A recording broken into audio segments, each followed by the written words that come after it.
우리 2월 첫 번째 주일 하나님께 예배하는 모든 심령마다 우리 주님이 주신 놀라운 은혜와 평강이 여러분 심령에 가득한 복된 예배 되기를 주님의 이름으로 간절히 축원을 드립니다. 1월도 지켜주시고 승리케 하신 하나님, 2월도 여러분 믿음으로 승리하는 복된 2025년의 2월달 되기를 다시 한번 주님의 이름으로 간절히 축원을 드립니다. 우리의 삶, 또 가정, 일터, 나라 어떻게 형통하고 하나님의 복된 은혜의 삶의 자리에 설 수 있을까? 특별히 얼마 전에 미국 대통령 취임식 잠깐 보면서 직접 보지 못하고 녹화된 걸 봤는데요, 취임 연설을 보면서 다시 한번 나라의 부강함에 대해서 생각해 보았습니다. 세속화되고 때로는 흔들린다 하지만 여전히 세계 최강국으로 자리하고 있는 미국, 어떻게 그렇게 오랫동안 그런 자리를 유지할 수 있을까? 세워질 때 청교도의 믿음 위에 세워졌습니다. 헌법을 만들 때 성경의 가치 위에 헌법이 만들어졌습니다. 여전히 대통령이 취임할 때는 성경 위에 손을 얹고 선서를 합니다. 그렇게 기독교의 믿음이 지켜져 간 나라입니다. 우리는 그냥 사람이 나라를 세우고 또 가정을 세우고 일터를 세워나간다고 생각하지만 성경의 말씀대로 사람이 마음으로 자기의 길을 계획할지라도 그 걸음을 인도하시는 분은 하나님이시다라는 믿음의 고백이 있어야 되고요. 시편 127편에 나오는 것처럼 하나님이 집을 세우지 아니하시면 세우는 자의 수고가 헛되고 파수꾼이 아무리 성을 지킨다 할지라도 하나님이 함께 아니하시면 그가 지키는 것이 헛되다라는 말씀에 우리가 주목해야 됩니다. 이번 취임식 연설에서 퍼블릭 스피치, 공공 연설에서 이렇게 하나님 또 믿음을 이야기하는 것들이 그리 쉬운 일만 아닙니다. 트럼프 대통령의 어떤 정책 이런 것들에 대해서는 호불호가 있습니다. 저도 미국에서 목회할 때 첫 번째 대통령이 됐을 때 반이민 정책 바로 나와서 우리 사랑하는 교인들이 대학에도 못 가고 군대도 못 가고 추방당하고 여러 가지 일들이 있었습니다. 그래서 이민자인 한인들은 미국에서 이게 굉장히 반이민 정책에 피해를 보는 경우가 많습니다. 그렇지만 그의 정책 중에 또 성경의 가치를 지켜나가고 회복시키려는 정책들이 있습니다. 이 정책의 호불호에 상관없이 미국 대통령의 입에서 저런 고백이 있다는 것이 미국을 지탱하는 힘이 아닐까. 겉으로는 사람이 이루어가는 것 같지만 한 나라와 가정과 삶의 자리들에 영적인 권세가 뒤에서 뒷받침하고 있는 모습들, 영상을 잠깐 보실까요? We will not forget our country. We will not forget our Constitution. And we will not forget our God. Can't do that. We will not forget our country. 우리의 나라를 잊을 수가 없으니 잊어서는 안 됩니다. We will not forget our Constitution. 헌법 정신을 잊어서는 안 됩니다. 믿음의 기초 위에 세워진 헌법 뿐만 아니라 will not forget our God. 하나님을 잊을 수가 없습니다 라고 고백하면서 뒤에 can't do that 이렇게 고백합니다. 그럴 수가 없다. 하나님을 잊을 수가 없다. 거기에 일종의 감사의 신앙의 고백이 들어가 있는 겁니다. 저런 고백이 대통령의 입에서 퍼블릭 스피치에서 나온다는 것은 그리 쉬운 일이 아니거든요. 그런데 저런 신앙의 믿음의 고백, 성경의 가치들이 지켜지는 나라, 하나님이 축복하시는 나라입니다. 우리나라도 재헌의회 시작할 때 이승만 대통령이 맨 처음에 이윤영이라는 감리교 목사이자 초대 의원이 된 분한테 기도를 시켜 기도로 의회가 시작이 됩니다. 의회 속기록에 지금 기도문이 그대로 남아 있습니다. 그렇게 기도로 시작된 의회이고 새로운 나라였습니다. 그런데 그러한 기도를 잊어서는 안 되죠. 교회에서 끊임없이 나라를 위해 기도한 기도가 끊겨져서도 안 됩니다. 하나님을 가까이 하는 나라가 흥왕하고 성한 흥한 나라가 되는 것을 우리가 꼭 기억해야 될 줄로 믿습니다. 무속이 판을 쳐서는 안 되고, 기독교의 신앙 위에 우리나라도 굳건히 서가고 믿음의 기도 위에 우리나라가 회복될 줄 믿습니다. 그런 의미에서 우리는 먼저 하나님께로부터 수많은 선물을 받은 사람들입니다. 우리 설 명절 지내면서 오래 참음의 귀한 선물들을 잘 나누셨습니까? 사랑의 교제들을 잘 나누셨습니까? 또 귀한 음식들 같이 나누면서 혹이 떡이라든지 만두 다른 음식들을 먹으면서 그 풍성함, 사실 어떤 귀한 떡들이 생기고 그것들이 풍성하다면 혼자 먹는 게 아니라 주변과 나누어 먹는 거, 이게 복된 모습이고 사랑의 모습입니다. 그런데 이 떡이 있다고 해가지고 그냥 떡을 아무 그릇에다 담아서 주거나 아니면 더러운 종이에다 싸가지고 떡을 선물하지는 않습니다. 어떻게 잘 싸서 이웃에게 전할까, 아니면 좋은 그릇에 담아서 전하는지에 따라서 또 그 감동이 달라지는 것이죠. 포장을 함에 있어서 아무리 귀한 물건도 그 포장지에 칼날이 들어있거나 아니면 바늘들이 들어있어서 포장지를 뜯다가 찔리거나 그러면 상처를 입고 선물을 쳐다보지를 않습니다. 선물의 기쁨이 사라지는 것이죠. 우리는 하늘로부터 많은 선물을 받았습니다. 그 중에 우리 구주 예수 그리스도를 성경에서는 하늘에서 내려온 떡이다, 이렇게 고백을 하고 있습니다. 요한복음 6장 51절 말씀입니다. 읽어볼까요? 나는 하늘에서 내려온 살아있는 떡이니 사람이 이 떡을 먹으면 영생하리라. 내가 줄 떡은 곧 세상의 생명을 위한 내 살이니라 하시니라. 하나님이 우리에게 풍성한 선물을 주셨는데 그 중에 하나가 살아있는 떡, 생명의 떡, 이걸 먹으면 영생을 얻는 떡입니다. 바로 그리스도 예수입니다. 이 선물을 받고 이것을 혼자만 간직하고 있으라 하지 아니하고 이걸 나누라고 하십니다. 가서 너희는 이것들을 나누어라. 이 생명의 떡을 나누어라. 그리고 영생을 모든 사람들에게 선물로 주어라 라고 하십니다. 이 함께 나눔에 이웃의 선물을 줄 수 있는 통로의 역할들을 우리가 해야 되는데요, 이 귀한 떡을 나누지 않고 그냥 간직만 하고 있다면 어떻게 되겠습니까? 상하겠죠. 아니면은 그 가치가 이웃에게 전해지지가 않습니다.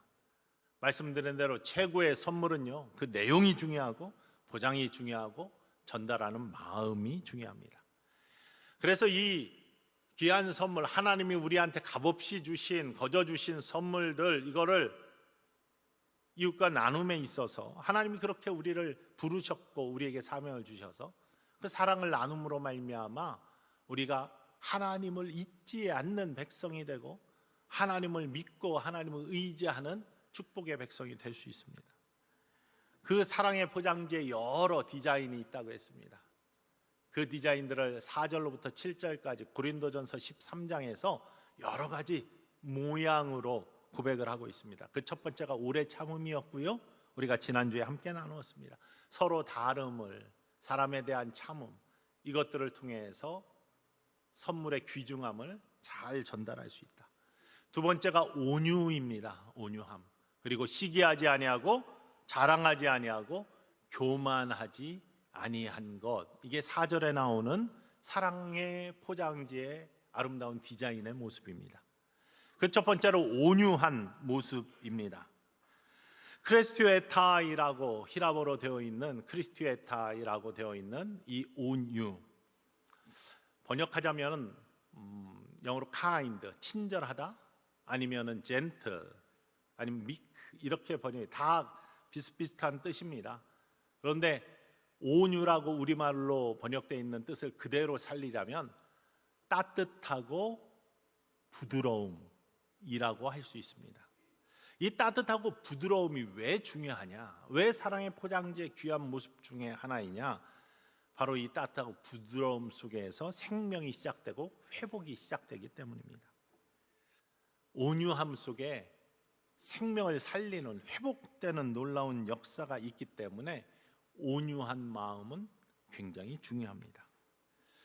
예수님께서는 스스로의 마음을 온유하고 겸손하다 표현하셨습니다.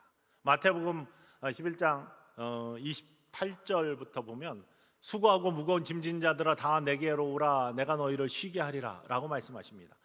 우리가 세상 속에서 수고하고 무거운 짐이 있을 때 주님께 가면 주님이 그 짐을 맡아주시고 쉬게 해주신다는 귀한 은혜의 말씀입니다. 그런데요, 이 말씀의 전후를 살펴보면 누구한테 지금 이 말씀을 하고 계시냐? 바리새인들한테 하고 있습니다. 바리새인들은 어떤 짐을 지고 있었냐? 율법의 짐을 지고 있었습니다. 그래서 율법의 짐을 지면서 율법의 규칙에 따라 이건 옳고 이건 그르다 라는 훈련을 받아서 그들의 마음은 점점 단단해지기 시작했습니다. 정죄는 잘합니다. 아, 이거 율법에 틀린 거야. 그래서 너는 잘못됐어. 너는 죄인이야. 이런 정죄는 잘하는데 어떻게 하면 이것들을 회복시키고 온전케 하고 죽은 생명을 살리는가에 대한 사랑의 마음들은 사라져버린 거죠. 그래서 예수님께서는 그렇게 부르신 다음에 나는 마음이 온유하고 겸손하니 나의 멍에를 메고 내게 배우라. 그리하면 너희가 쉼을 얻으리라. 이렇게 말씀하십니다. 이어서 나는 마음이 온유하고 겸손하니 나의 멍에를 메고, 바리새인들이 진 멍에는 뭐라고요? 율법의 멍에입니다. 정죄하고 비난하는 단단한 마음이었습니다. 그런데 예수님의 멍에는 온유하고 겸손한 마음입니다. 부드럽고 따뜻함이라는 겁니다. 단단하지 않아요. 녹아져 있어요. 부드러워요. 그 속에서 회복이 있다는 겁니다. 쉼이 있다는 거예요. 생명이 살아난다는 겁니다. 그래서 산상수훈에서도 마태복음 5장 5절 말씀에 온유한 자는 복이 있나니 그들이 땅을 기업으로 받을 것이며 라고 말씀하고 계십니다. 선포합니다. 온유한 자가 복이 있다. 그런데 그들은 땅을 기업으로 받는다. 어떤 이들은 이 말씀을 그대로 문자적으로 해석할 수도 있습니다. 그래서 우리의 마음이 예수님 마음 담고 온유해지면 하나님께서 축복하셔서 부동산을 축복으로 주신다. 땅을 기업으로 주신다. 야, 땅 많이 가졌으면 좋겠다. 그런데요, 물론 그렇게 될 수도 있습니다. 하나님이 그런 선물을 주시겠죠. 그러나 이 영적 의미는 그런 것이 아니라는 것이죠.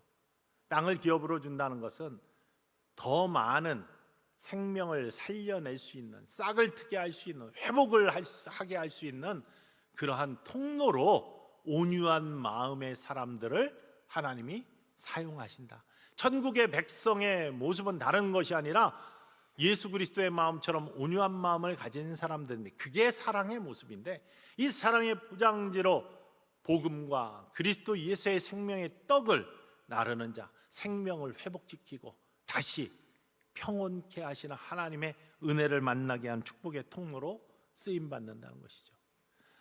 다른 이들의 생명을 살리는 회복의 놀라운 통로가 된 모습이 온유함입니다.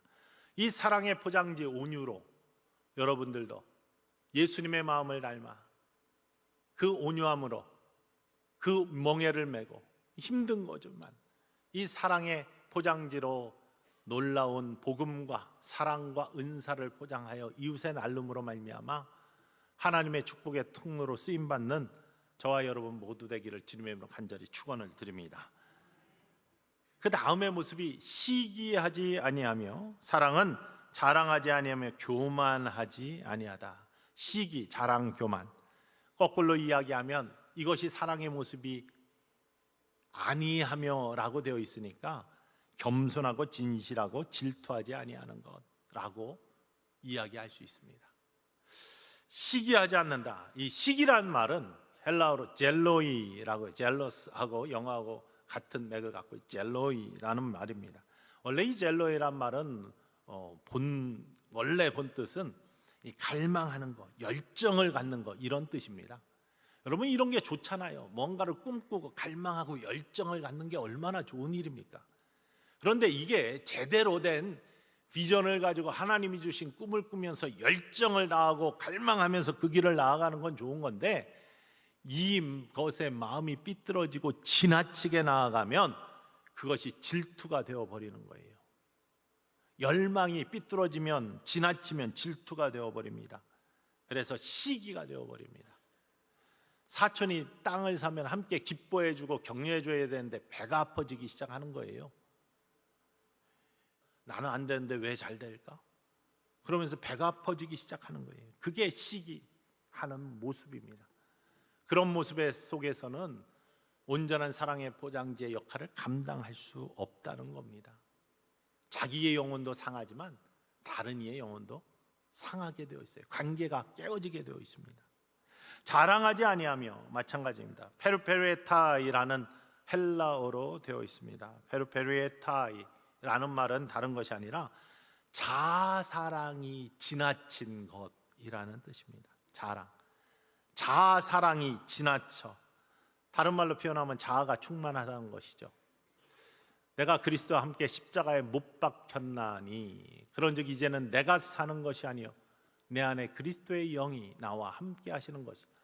그러니까 내가 그리스도와 함께 나의 자아는 죽고 그리스도의 영이 나의 주인이 되셔서 나를 이끄시는 삶으로 나아가는 것이 온전한 사랑의 삶이고 겸손한 삶인데, 자아가 충만하다는 건 아직도 나의 자아가 살아서 내가 인정받지 못하면, 내가 드러나지 못하면, 내가 남이 있는 것 위에 우뚝 솟아서 나를 바라봐주지 않으면 내 마음이 상하는 거예요. 그러니 나무에 군림하고자 하는 그런 모습 속에서는 남에게도 상처가 될 수밖에 없습니다. 바로 이러한 자랑하지 아니하는 것이 그래서 사랑의 모습이고, 자랑하는 모습은 사랑을 방해하는 모습이라고 성경에서 이야기하고 있습니다. 교만도 마찬가지입니다. 피슈타이라고 하는 헬라어로 되어 있는데요, 이것은 오만이라는 뜻도 함께 갖고 있습니다. 자신을 지나치게 높게 평가하여 남 위에 군림하려고 하는 것, 이것도 마찬가지로 자기를 너무 높게 평가함으로 말미암아 나는 남과 달라, 남 위에 군림해야 돼 라고 그렇게 생각하는 모습입니다. 이거는 사랑의 모습이 아니고 군림하여 남을 통제하려고 하는 마음이 드는 순간 관계에 문제가 생기고 남에게 상처를 주게 되어 있습니다. 이러한 시기, 자랑, 교만 모두 피해야 할 것이라고 성경이 이야기합니다. 왜냐하면 이거는 사랑을 방해하는 모습, 아름다운 포장의 디자인이 아니라는 겁니다. 그걸 안 하는 것이 아름다운 포장의 모습을 만들어낸다는 것이죠. 이 세 가지의 공통점 뭐냐? 지나침입니다. 과도함. 지나치는 것이 온전한 모습이 아니라는 것을 이야기하고 있습니다. 종종 말씀드리지만요, 군인에게 있어서 아름다운 덕은 용기입니다. 용기 있는 군인은 적과 맞서서 제대로 싸우고 적을 물리칠 수 있는 축복의 사람입니다. 이 용기, 그러나 이것이 부족하면 비겁한 것이 되는 거예요. 용기가 부족할 때 비겁한 군인은 싸워서 이길 수가 없습니다. 능력이 없어지는 거죠. 그런데 이것이 과할 때, 너무나 능력이 없는데 그것들을 과하게 평가하거나 지나치게 생각하는 거, 여기에 만용이 나옵니다. 만용은 싸워서 이길 수가 없습니다. 자빠집니다. 지나친 것은 본질에서 벗어나는 것이고 정도에서 벗어나게 만드는 안타까운 모습입니다. 남녀의 사랑도 마찬가지죠. 이 사랑의 온전한 모습에서 벗어난 지나침이 있습니다. 이 지나친 사랑은 삐뚤어진 사랑이 되어죠. 삐뚤어진 사랑은 남을 이렇게 결박하고 통제하려고 합니다. 그래서 스토킹 범죄 얼마나 심합니까? 따라다니면 안 되면 죽이기까지 하잖아요. 뿐만 아니라 남을 해하는 고통, 또 비극으로 끝나는 수많은 사건들이 비정상적인 과한 사랑 때문에 나타나는 모습입니다. 본질과 정도를 벗어나게 하는 지나침, 이것이 우리가 피해야 될 사랑의 모습이라고 그렇게 이야기하고 있습니다. 교회 본질도 마찬가지입니다. 찬양 중에 이런 교회가 되게 하소서라는 그러한 찬양이 있습니다. 그 가사가 이렇습니다. 진정한 예배가 숨쉬는 교회, 주님이 주인 되시는 교회, 믿음의 기도가 쌓이는 교회, 최고의 찬양을 드리는 교회, 말씀이 살아 움직이는 교회, 성도의 사랑이 넘치는 교회, 섬김과 헌신이 기쁨이 되어 열매 맺는 아름다운 교회, 주님이 이 마음 닮아서 이웃을 사랑하는 교회, 주님의 영광을 위해서 빛 대신 주님 전하는 교회, 사랑의 불꽃이 활짝 피어나 날마다 사랑에 빠지는 교회, 주께서 사랑하는 우리 교회가 이런 교회 되게 하소서라는 가사입니다. 이런 복된 가사처럼 우리 천성의 재단이 이런 교회가, 하나님이 사랑하시는 축복의 교회가 앞으로 더 온전한 건강한 교회가 되기를 주님의 이름으로 간절히 축원을 드립니다. 하나님이 우리 교회를 통해서 기쁨의 아름다운 열매들을 가득하게 하시고 수많은 사역을 감당하게 하실 뿐만 아니라 우리 교회를 통해 다른 무엇보다도 영혼의 구원의 놀라운 열망들이 지경이 확장되어서 하나님의 뜻을 넓게 펼쳐나가는 축복의 우리 천성 재단 되기를 주님의 이름으로 간절히 축원을 드립니다. 그런데 이런 본질에서 모자라면, 우리가 이런 모습에 부족하면은 이 일을 감당할 수가 없습니다. 문제가 생겨나갑니다. 이런 곳에서 하나님이 보시기에 가슴 아프고 안타까운 모습들이 생겨납니다. 모자라면요. 그런데 과해도 마찬가지입니다. 지나쳐도 문제는 생겨나가는 겁니다. 그래서 시기, 교만, 자랑, 이 지나친 것에 대해서 하나님은 경계하고 계십니다. 사랑의 모습은 그런 것이 아니라고 말씀하고 계십니다.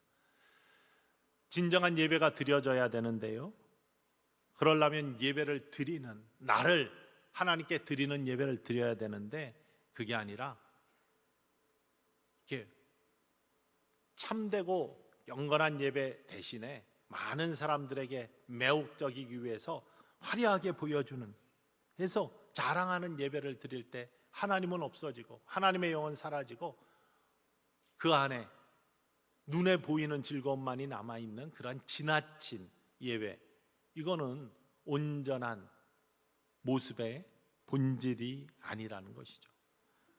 사람이 주인 행세하는 그런 교회, 이게 지나칠 때 이단이 되고 교주가 되는 겁니다.